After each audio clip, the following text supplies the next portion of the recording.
Today's world is a scary place. Lockdowns, riots, destruction, disease, war, global warming, terrorism, trade wars. We're constantly barraged with news of impending doom, not only through traditional media, but also the all-encompassing networks of social media we're intertwined with. But how much of it is accurate? How much is manipulated to suit a certain agenda? One of the biggest news stories breaking into your home today is the so-called China threat, where China's rise in the world today is sold to you as something that threatens the safety, prosperity, and stability of planet Earth. Ever since China's reform and opening up began in 1978, the world's most populous nation has worked hard to build and strengthen international friendship and boost international trade. And that doesn't just mean selling Chinese-made products. China's also actively purchasing goods and services from around the world. In fact, China launched the world's first state-level import expo back in 2018, and it's already facilitated hundreds of billions of US dollars worth of trade. That's why I'm here now at the 4th China International Import Expo in Shanghai, a key platform welcoming international goods and services into China's massive market. The China International Import Expo is now in its 4th year, each of which I've attended and covered in the media. Basically, the CIIE welcomes companies and brands from all over the world to attend the annual event in order to introduce and ultimately sell their goods and services into China's massive market of 1.4 billion. Last year, nearly 400,000 Chinese buyers perused the 360,000 square meters of exhibition area, where thousands of international companies had stalls, resulting in more than 70 billion US dollars in tentative deals being reached. So for example, right now I'm in a stall called 品味新西兰, which means Taste New Zealand. It's a whole bunch of products from my home country, New Zealand. So basically what happens here is they'll meet new potential buyers and build relationships to sell their products into China right here through CIIE. I had a quick chat with Oscar, who's been living here in China for about 8 years and now works promoting New Zealand products here. How important is CIIE for New Zealand global trade? So it's very important for us, both to meet the customers, tell them about our products and also the abilities of the Manuka, but also to meet dealers and distributors. Before you came to China, and then after 8 years, is your view and understanding of China much different now? Much different, yeah. Like before you come, you have all the general presumptions. All Chinese, they eat dog every day, or well, you go here and you find that they are individuals. So how can people overseas who want to understand China, who can't speak Chinese, what do you think they could do? Talk to Chinese. It's much more interesting to talk with the person himself instead of reading about it. You could buy a book about China, but when you meet Chinese, and you do everywhere, ask them where they're from, what they eat, where they are, maybe invite them home. In June this year, China bought 32% of New Zealand's total exports, including 44% of New Zealand dairy, 41% of meat, and a whopping 90% of logs. 这个苹果怎么这么甜这么浓呢？它是用的玫瑰苹果。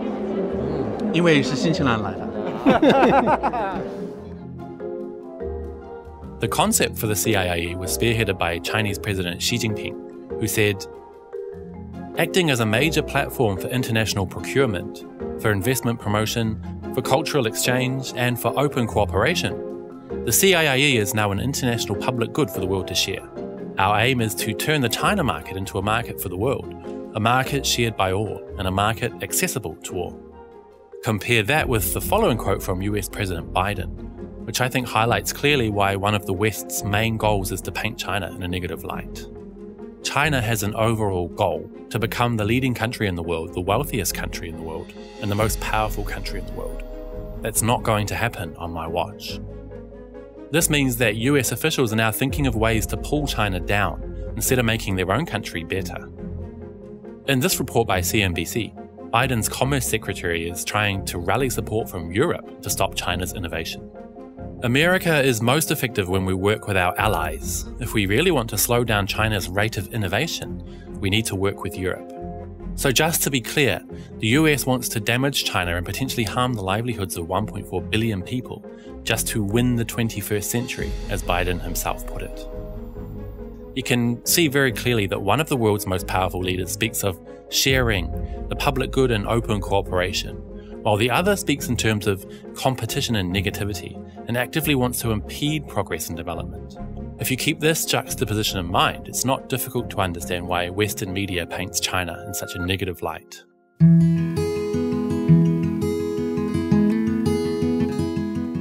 Walking around the CIIE site offers a who's who of famous international brands, with everything from cars to furniture, makeup to clothing, and even this flying drone car from a Spanish company. But for me at least, one of the companies that most encapsulates global trade is Swedish brand IKEA. Even though they're yet to open a single store in my home country, New Zealand, every Kiwi knows about their famous flat pack furniture, perfectly designed for cheap international shipping, and their Swedish meatballs. I had a quick chat with Sven from IKEA China. So how important is CIIE for IKEA? CIIE is very important for us because we believe that in order to create a brighter future, it's important to stimulate and inspire many people. For us, the Chinese market is very important. We are committed since more than 20 years to the Chinese market. And many people love our meatballs. Last year at CIIE we launched our plant ball, which is basically very close to the meatball but with a much lower carbon emissions, so only 4% of the normal meatball, and this share is growing. Across in another hall, I caught up with Jean-Marc from L'Oreal. So for sure the CIIE is a real gateway to the Chinese market, and for L'Oreal, China is already the #2 market in the world. So it's very important that we bring to this market the best innovations to keep on sophisticating the beauty and answering to the demand, the requests from the Chinese consumers who are becoming more and more demanding, more and more sophisticated. The world is very connected as one to face the different challenges we have as humanity. For L'Oreal, for example, climate change is a very important topic. We really need to act as one big planet, one mankind to tackle many of the big challenges, and we want to be part of that as L'Oreal.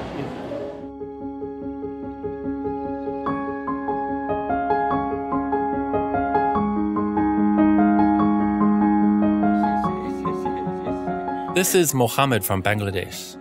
He's currently studying his doctorate in international trade here in China, during which time he's been working hard promoting ties between the two countries by writing media reports in Bengali and English.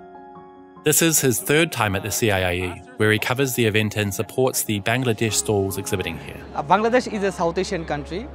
It's a very beautiful and green country. We are basically based on agriculture. We need more business opportunity. We need more trading. We need more opportunities to the other countries. So CIIE is an excellent platform for the countries, region or companies, and you can promote, you can explore, or you can expand your goods to Chinese market. China is the largest trading partner of Bangladesh, and we have a good relationship with China and Bangladesh. Not only trading, like trade purpose, and also culturally, economically, we are brotherhood. Huh? Mohammed reckons that people who are afraid of China's rise just lack an understanding of the real China. You know, China is a country. They are cooperating, helping, supporting to other countries, especially the developing countries. So we are really proud, and we are really happy to get such a country like China to our friend. So we appreciate Chinese people help and China's support. The signs of international cooperation are all around here at the China International Import Expo. And I've seen it all with my own eyes over the past 4 years as the event gets bigger and bigger, even despite growing tensions and COVID-19 restrictions around the world. Instead of taking doom and gloom media reports about China at face value, think about why Western media is trying so hard to make you hate China and fear the country's growing international presence.